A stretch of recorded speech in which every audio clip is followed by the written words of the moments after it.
The captured officer had been watching the American colonel for some time before he asked the question, and when he finally asked it, it was not really a question about tactics or about the war.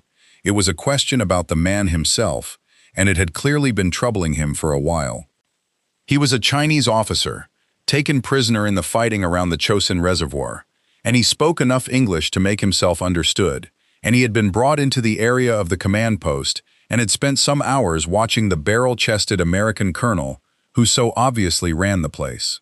And the officer had been a soldier long enough and had studied the Americans long enough as an enemy to have formed a picture of this man before he ever met him, a picture built from how the Marines fought and how they were led, and the picture had a puzzle in it that the officer could not solve.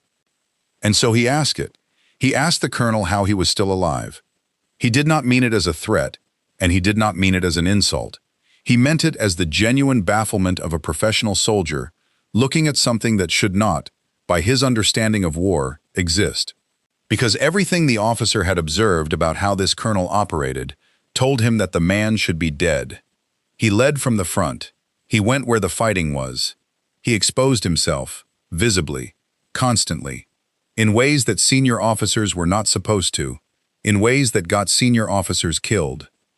By every rule the Chinese officer knew, a commander who behaved the way this one behaved should have been cut down long ago, and yet here he was, alive, running his regiment, having done this for years across more than one war. How, the officer wanted to know, was such a man still alive? And Colonel Louis Puller considered the question, because it was a real one, and gave the officer an answer that was a single sentence, and the answer was not what the officer expected, and it reframed the entire puzzle in a way that stayed with the man for the rest of his life. If you want more untold stories from the men who actually fought these wars, take a second and hit that subscribe button. Let me back up, because to understand the officer's puzzle and why Puller's answer landed the way it did, you have to understand the thing the officer had noticed, and why, by his professional standards, it genuinely made no sense. In late November and early December of 1950, the 1st Marine Division was fighting its way out of encirclement at the Chosin Reservoir, and Chesty Puller was one of its regimental commanders, and by that point in his career, he was already something close to a legend in the Marine Corps, and one of the central facts of that legend was exactly the thing the Chinese officer had put his finger on. Puller led from the front. He did not command from a safe distance. He went forward to where his men were fighting and dying, and he shared the danger, visibly, on purpose, as a matter of deep and settled principle. Now, from a certain professional military standpoint, this is close to insane. The entire logic of rank and command says the opposite. A regimental commander is an enormously valuable asset. He holds the plan, the coordination, the decision-making for thousands of men. If he is killed, the whole regiment is degraded, sometimes catastrophically. Therefore, the doctrine says, a commander at that level should be protected, should command from a location where he can see and decide without being personally exposed to enemy fire, should not go wandering up to the front line where a single bullet or shell could remove the brain of the entire formation. That is not cowardice. It is sound organizational logic. The commander owes it to his men to stay alive, and staying alive means not exposing himself unnecessarily. The Chinese officer understood all of this perfectly. It was, more or less, how his own side operated, and how most armies operate. And so when he observed an American colonel who did the opposite, who repeatedly and deliberately put himself in the most dangerous places, his professional mind concluded that such a man should be dead, because that is what happens, statistically, to commanders who behave that way. The odds catch up with them. And the puzzle was that the odds had not caught up with this one. Here's what doesn't make it into the accounts. The officer's puzzle contained a hidden assumption, and it was the assumption that Puller's answer would overturn. The officer assumed that Puller led from the front despite the danger, that he was accepting a higher chance of death as the price of some other benefit, courage or example or morale, and that he had simply been lucky enough that the accepted higher risk had not yet killed him. In that framing, Puller's survival was luck, pure and simple, a man beating odds he had foolishly or bravely chosen to accept. But that framing was wrong, and Puller's answer showed why. Because leading from the front was not, in Puller's understanding, only a way of accepting more danger for the sake of morale. It was also, paradoxically, a way of being more effective and in some real sense more survivable as a fighting force. And the officer had missed that entirely because he was counting only the danger to the individual commander and not the effect on the whole. Stay with me, because Puller's one sentence is the whole thing, and it turns the officer's puzzle inside out. The exact words vary in the telling, but the sense of what Puller said was this, that a commander who stays where it is safe does not actually know what is happening, and a commander who does not know what is happening gets far more men killed, including eventually himself, than a commander who goes forward and sees the truth with his own eyes. Read that again, because it is doing something clever. The officer had framed leading from the front as a choice to be less safe. Puller reframed it as, in the deepest sense, a choice to be more safe, not for himself as an individual in any given moment, but for the regiment as a whole, and therefore, downstream, for himself as its commander.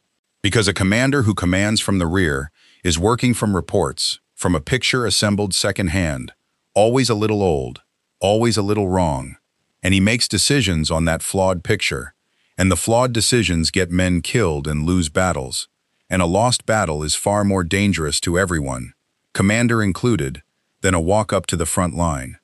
The rear is physically safer in the moment and catastrophically more dangerous over the course of a campaign, because it blinds the man who is supposed to see. Puller went forward because he had decided that the risk of a bullet was smaller than the risk of blindness, that the greatest danger to him and his regiment was not enemy fire, but a commander operating on a false picture of the battle.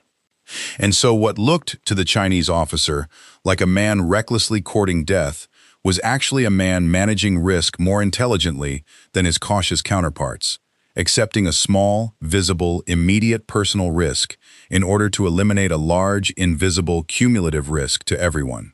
He was still alive not in spite of leading from the front, but in part because of it, because leading from the front is what let him fight in a way that kept his regiment effective and intact. And an effective, intact regiment is a far safer place to be a colonel than a shattered one.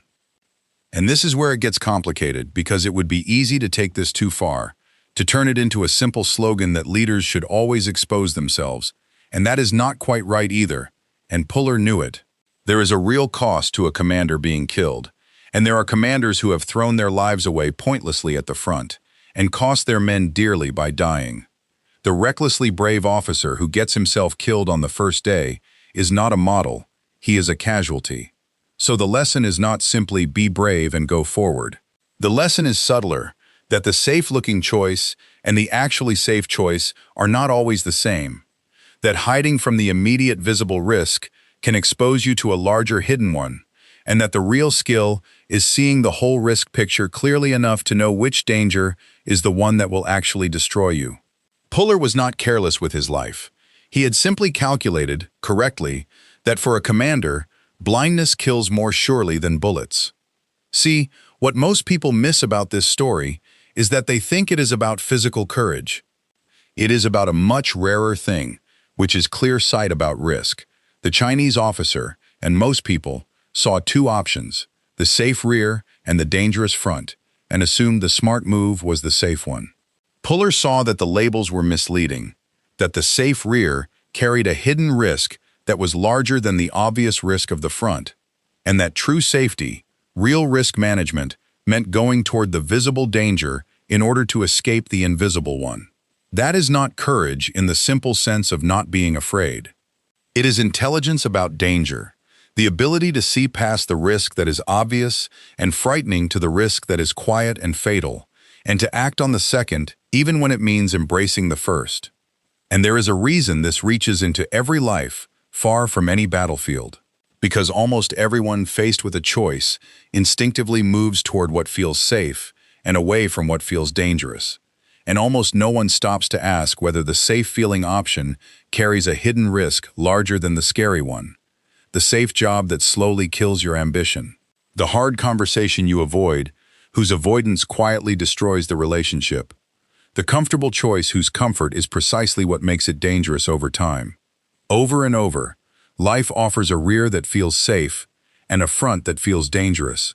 And over, the real risk is in the rear, invisible and cumulative, while the front only looks worse. Puller's one sentence to the enemy officer is a piece of wisdom about the whole of living, that the commander who hides where it is safe is often in the most danger of all because he has traded a small visible risk for a large invisible one, and the invisible ones are the ones that get you. The Chinese officer, the accounts say, was quiet for a while after that, turning it over. He had come to the colonel with a puzzle he thought was about luck, and had been handed instead a different way of understanding risk entirely, one that reframed not just this American commander but, if he followed it far enough, a great deal about war and about how men in authority should think. He had asked how a man who behaved so dangerously was still alive, and had been told, in effect, that he had misjudged which behavior was the dangerous one. The 1st Marine Division fought its way out of the Chosin Reservoir, led in part by a colonel who went forward, who saw the battle with his own eyes, who managed the real risk instead of the apparent one, and who came out alive along with far more of his men than a more cautious, more blinded commander would have brought out. The odds had not caught up with him, and the officer had thought that was luck, and Puller had told him it was something else. He did not talk about the exchange as anything remarkable, but it survived because the officer who heard it carried it, the way you carry a thing that has rearranged your understanding. The day he asked an American colonel how a man who courted death so openly was still alive, and the colonel told him, in one sentence, that he had it backwards, that the danger was not where the officer thought it was, and that the man who hides from the visible risk is usually running straight into the invisible one. So, was Puller right, that leading from the front, for all its visible danger, was actually the safer course for a commander, because the rear blinds the man who commands from it? Some would say no, that this is a legend dressing up recklessness as wisdom, that commanders are killed leading from the front all the time and their regiments suffer for it, that the doctrine of protecting the commander exists for good reason, and that Puller survived through luck and constitution as much as calculation, and that telling young leaders to run toward danger because the rear is really more dangerous is a good way to get them killed.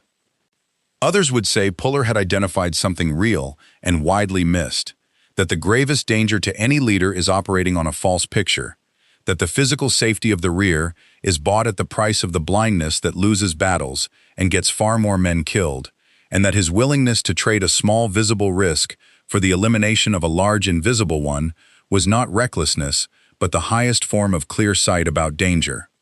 Let us know where you land in the comments below, and if you want more untold stories from the men who actually fought these wars, make sure you subscribe.